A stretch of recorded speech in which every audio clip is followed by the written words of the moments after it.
Well, we've got another episode of We Don't Color on the Dog with retired attorney now, Alan Manning, author, presidential scholar, and now once again a history teacher at Pensacola Catholic High. Alan, thank you for doing this. Thanks for having me again, Rick. Yeah, I know we have, gosh, I was going back and looking at all the interviews we've done since 2016, and we did at least four that I found from whenever something happened with the presidents, we talked about it. President's Day, we talked a lot about writing. Talk about wanting to teach again. What's the bug there? Yeah, so as you know, I was a lawyer by profession, and about 13 years ago in 2012, after I had been practicing law for 25 years, I had an opportunity to go teach American history at Pensacola Catholic High. And it was just one of those opportunities that came up that I felt like if I didn't do it someday, I might regret it. And so I left my law practice and went and taught, and ended up teaching for 5 years. And it was really the time of my life. I loved every minute of it. I loved being in the classroom, just sharing my own passion for history. But eventually, I just needed to go back to the firm. So it turned out to be a 5-year sabbatical. But I went back to the firm to kind of finish out my legal career. A couple of years ago, as I was sort of approaching that period of retirement and kind of thinking about what would I like to do, I ended up deciding that I wasn't quite ready to completely retire from working, but I wanted to do something that I loved, and I also wanted to have extended time off to be able to travel and to write more. As you know, I've written one book already. We may talk about that. I've got another one in the works. And I just wanted more time to be able to do things like that. And it's kind of hard to do with my law practice. So anyway, another opportunity came up to go back and teach at Catholic High again, and I decided to take it. Well, and what will you be teaching? What will be the class? So I teach AP U.S. History, and then I teach a Catholic High. There's a one semester of government and one semester of economics. Government to me is kind of like a history class, right? It's the history of the Constitution. So that's what I'll be teaching. Now, your first book was on Lincoln the Father, which was fascinating in that because with the movie, when the movie Lincoln came out, you got to see him in a different way towards the end of the war, which of course it was based on a team of rivals. What about in looking at about him as a father, what really stood out when you were working on that book? There were two things. When we picture Abraham Lincoln today, we kind of think of this larger than life figure, right? One of our greatest presidents, the man who instrumental in abolishing slavery, holding the Union together during the Civil War, and all of that's well deserved. But when we elevate somebody to larger than life status, we can sometimes forget that We're all got phones going.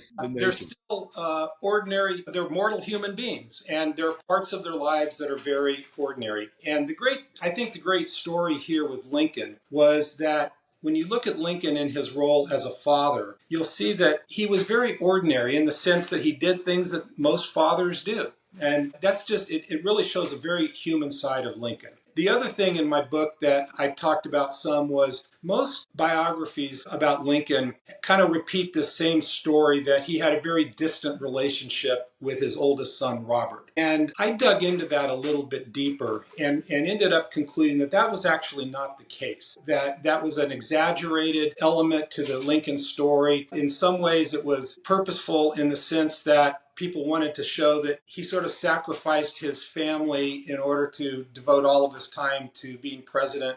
And that really wasn't the case. So I think I show a different angle on that story of his relationship with Robert. Now, the current project, and I completely understand how to take a project and you have to work on it, and drop it and come back. And I've turned out this book on the Maritime Park that I was able to focus and do it in 18 months. The other book, the Walker Holmes book, has been sitting there off and on for 7 years, and I'm close again, so terribly close to finishing it. On Theodore Roosevelt, are you looking at too from the father point of view, or how are you taking that story? A little bit. It's a slightly different angle, and I sort of explain it as what I call a book of virtues. And so I actually look at three generations. I look at Roosevelt's father, who was Civil War War era, Roosevelt himself, and then his youngest son, Quentin. Roosevelt had 4 sons, and the youngest was Quentin. And Quentin was a pilot in the Army Air Service in World War I, flew the old biplane, and was shot down and killed over France. And what I found is a neat story. In the Roosevelt family, there were certain, I refer to them as romantic virtues, virtues that you had to have in order to be considered a good man. And these were duty to country, service to community, chivalry, faith. These are what I think Roosevelt referred to as the vigor of the soul. And what I do is, instead of this being a comprehensive biography about all 3 of them, I take incidents in their lives and show how they lived out those specific virtues. How do you do your research on this? Where do you lean to find this information, Alan? So Roosevelt's papers are primarily in a couple of different places. A lot of them, most of them are at Harvard. A lot of them are at the Library of Congress. And then there's been an effort over the last 10 or 15 years to digitize a lot of them through, of all places, a college called Dickinson State in North Dakota. As you may know, Roosevelt had a relationship with North Dakota. He had a ranch out there when he was a young man, and they are the digital repository of a lot of his papers. And so those are actually online. But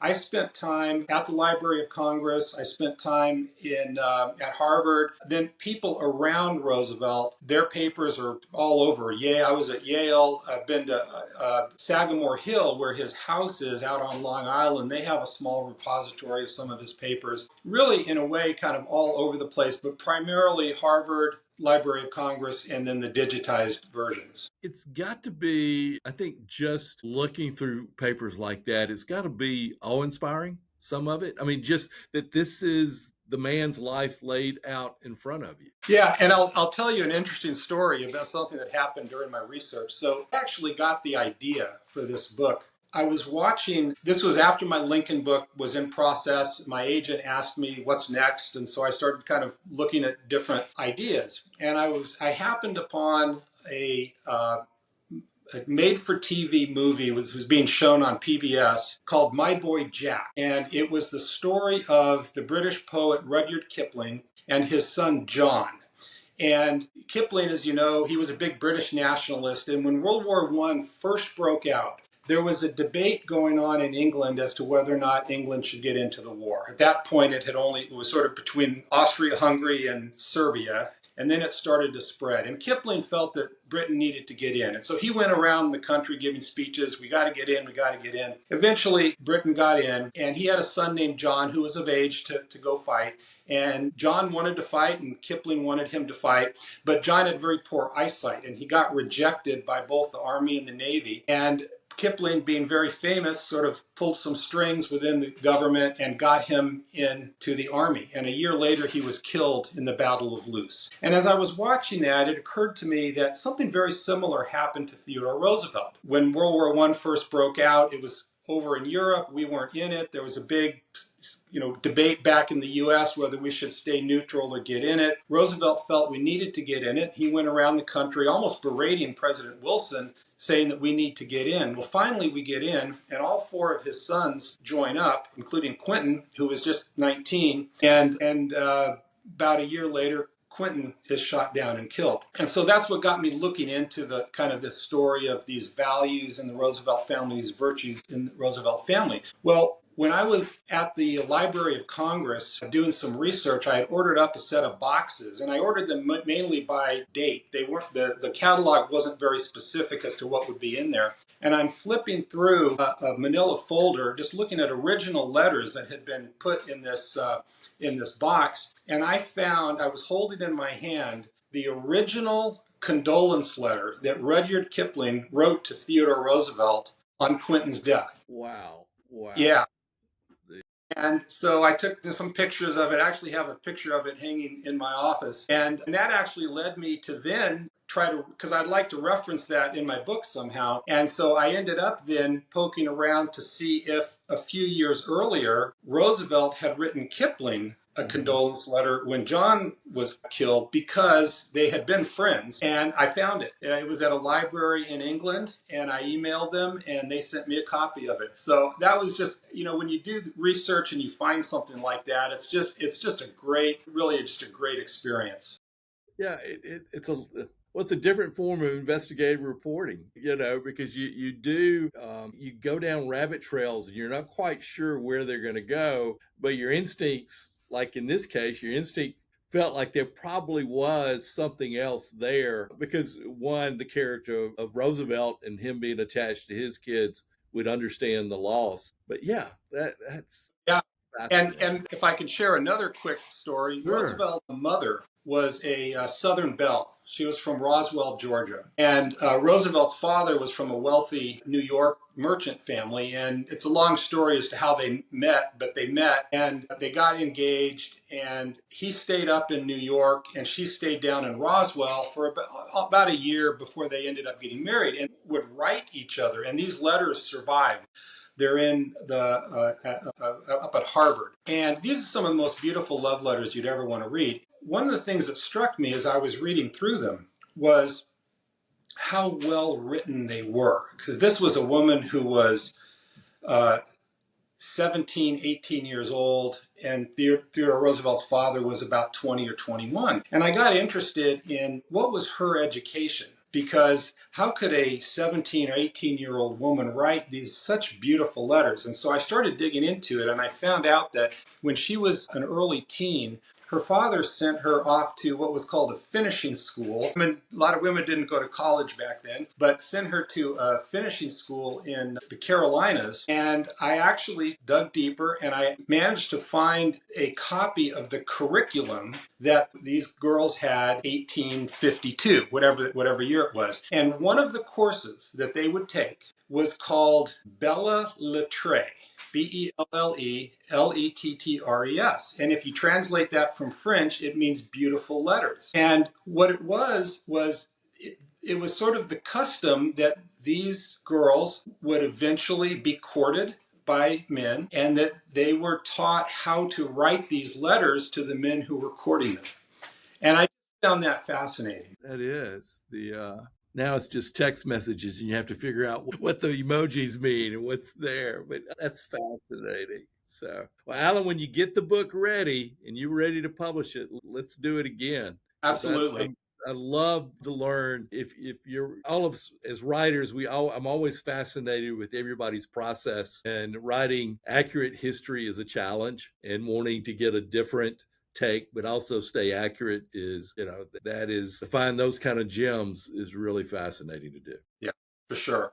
Well, I look forward to it anytime, and congratulations on your new book. And thank you. And I feel your pain on the time it takes to do them, and I'll be finishing up the Roosevelt book at some point. It's slow going. Yeah, but it's what I always live for, Alan, is the rewrite. If I can get to the finish, the rewrite is what I enjoy, because I've got most everything down on paper. I can see the holes. I can, but just getting to the end so I can get to the rewrite stage is where I'm at right now. But that's what I enjoy. But you'll do it. You'll do it. All right, Alan, thank you so much. Good luck in high school again. You'll do great. All right.